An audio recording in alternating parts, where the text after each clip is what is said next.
وعملوا الصالحات وتواصوا بالحق وتواصوا بالصبر. اللهم أرنا الحق حقا والباطل باطلا. أعوذ بكلمة الله التامة من شر ما خلق. أعوذ بكلمة الله التامة.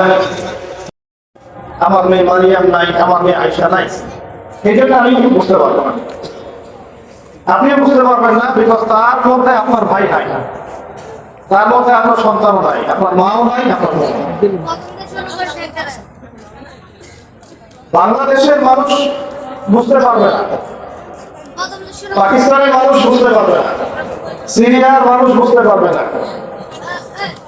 আরব রাষ্ট্রের মানুষরা বুঝতে পারবে না, কারণ আমাদের কেউ সেখানে মারা যায় নাই, শহীদ হয় নাই। মুসলিম উম্মার সবচেয়ে বড় ক্ষতি করেছে যে মতবাদ গুলা, তার মধ্যে অন্যতম একটা মতবাদ হচ্ছে জাতীয়তাবাদ। কি বল?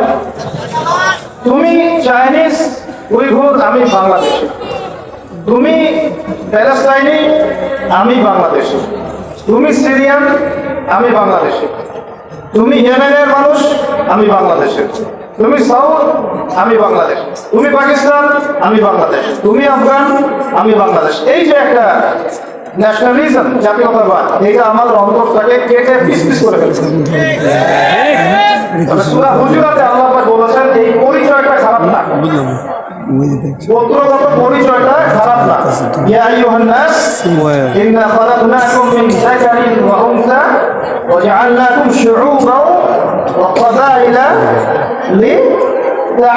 লিতাআরাফু, মানে এভাবে আমি ভাগ করে দিয়েছি কবিলায়, জাতিতে তোমাদেরকে, হে মানব জাতি, যাতে তোমরা একে অপরের সাথে পরিচিত হতে পারো। পরিচয়, জাতিগত পরিচয় খারাপ না। কখন খারাপ?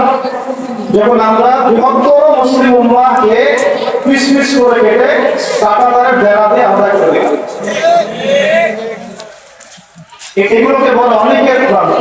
কি বলে? এই শব্দটাকে শোনেন না? অনেকের প্রান্ত, এগুলোকে বলে অনেকের প্রান্ত, কাঁটাতারের বেড়া। মানে আপনাকে কাঁটাতারের বেড়া দিয়ে দিয়ে অনুভূতিগুলোর ব্যবচ্ছেদ করা হয়েছে। ব্যবচ্ছেদ বলে জীববিজ্ঞানে যারা পড়ে, ব্যবচ্ছেদ পড়েন নাই, মেডিকেল সায়েন্সে যারা পড়ে, একদম শুধু বিভক্ত না, পিস পিস করে কেটে প্রত্যেকটা পার্ট আলাদা করে ফেলাকে বলা হয় ব্যবচ্ছেদ।